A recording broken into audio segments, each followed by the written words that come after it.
Welcome back. We are often told it's better to give than to receive. When you apply this viewpoint to festive season finances, you could be left with a situation that will see you cash crippled in the new year. Before we continue talking to Winnie, let's go to Arushan in Durban. Hi, Arushan.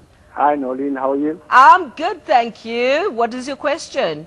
My question is basically, if you're earning a low salary like I am at the moment, like 5,000 rand, and I pay for a car, I pay for insurance, plus I pay for all other things like accounts and stuff. And now, this month alone, I'm left with 100 rand. How do you survive till the end of the month? And every month is the same story. Okay, Winnie? If you cannot afford everything, it's time to look back into your spreadsheet again. What is it where you can cut the funds? You know what? There comes a time where if you're earning 5,000 rand, you have a bond and you have a car, there's something wrong with that equation. I cannot see somebody who earns 5,000 rand who can afford that, because food on its own, in fact, I have seen people spending almost 1,200 rand a month just on transport. So how do you get to pay your house and you get to pay your house and the car? So somewhere along the line, you need to cut the costs even more. Unfortunately, if you don't, something is going to cut you off. But Arushan, I mean, are you still on the line? Yes, I'm still here.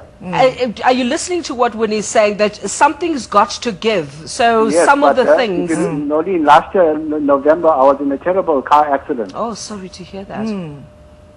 I was in a terrible car accident and I had to go out and physically buy a car because I need a car to travel to work. Yeah. And that's why I'm in this dire financial situation at the moment. Because my increase at work is only due this month. It's like about 500 rand. And it's still nothing for me. Every month is like a struggle for me. I cannot even buy groceries. That's how difficult I'm feeling it at the moment. Physically and mentally, I'm exhausted.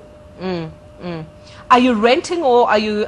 No, I'm living with my mom and dad, and my dad pays the rent, but physically I cannot make it with my salary. I've been applying for jobs upon jobs, but I'm just looking for something where I can earn well and don't have to struggle every month. Okay, Winnie? Yeah, in fact, he's already provided himself a solution.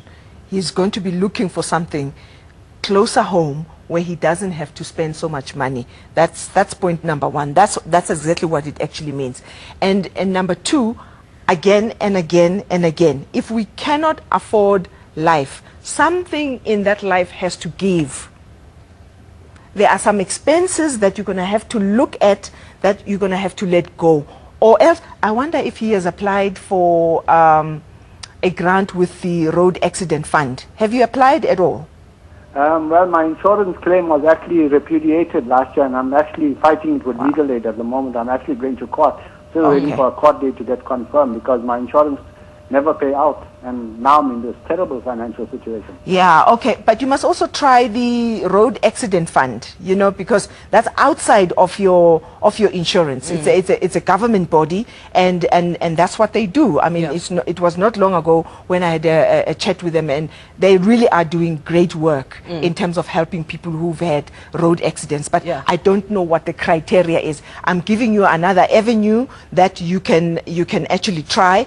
But all I can say is keep trying. There is no better solution until you find something that you can do that can provide you with more money, provided you have the skills base to cater for that money that you'll be asking for.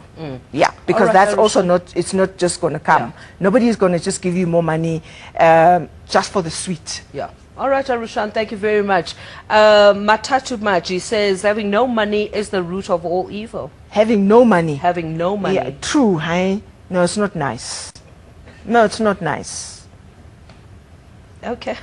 You're not going to give me any more. No, it's just a saying to me. I hear what she's saying. She's right. Holidays are approaching. How do we normally approach the holiday season? You alluded to this at the beginning of the show. It's holidays, it's bonuses, possibly. Yes. It's presents, it's meat, it's drinks, it's merry. Yes. And by the way, I must say again, you're allowed to blow your money as much as you want. Okay. If you have money, I have no problem with people spending their money. It's a good thing. We spoke about this in the beginning. Where the problem comes in is when you spend money you don't have.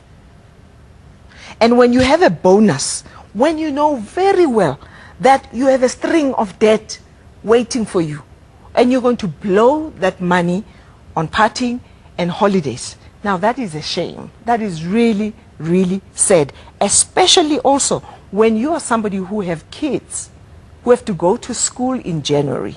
And psychologically, when you do that, when you blow your money and you never think that is a January that is coming, what you are actually saying, what I am hearing, when you're telling me that you are in debt in January, what I am hearing, I'm hearing that actually, yeah, I want to spend my money. You can't tell me how I can spend my money. And frankly, I don't care about my children because they can see for themselves. I'll sort everything out in January. I'll cross the river when I get there. So it's a matter of priorities. What is important? So when you go on a holiday being in debt, you know, Nolene, let me take this. This is a polystyrene cup. Just imagine, if you fill water in this cup, will the water fill up? Yes. Okay. Because there's nothing in it, right? But if you start piercing this thing, here and here and here, that's Edgar's and True Words and Staraford's, your uncle in the furniture store, your 2-year, simpler, better, faster, together, how can we help you? And you do that, and then on top of that, you pierce it with a nice holiday fund. And try and put water in here. Is the water going to fill in? No, the water Well, you is could going to use go, glue. "Hups." You could just, glue it. That's the whole idea to get out of debt. You have to plug in one hole at a time. And guess what? With that glue, sometimes the glue might be short and it might leave a little hole and you still go bzzz. So you have to try and plug in as many holes as possible. A holiday fund when you are in debt is not a good thing because this is what it does to your finances. Now, I cannot explain it any simpler than this. If anybody out there doesn't get this concept, I wish them happy poverty. If you need Happy some financial poverty. advice from Winnie, give us a call on 086 223 or tweet me Nolene3 Talk. We'll be finding out how to impart good money habits on our little ones when we return.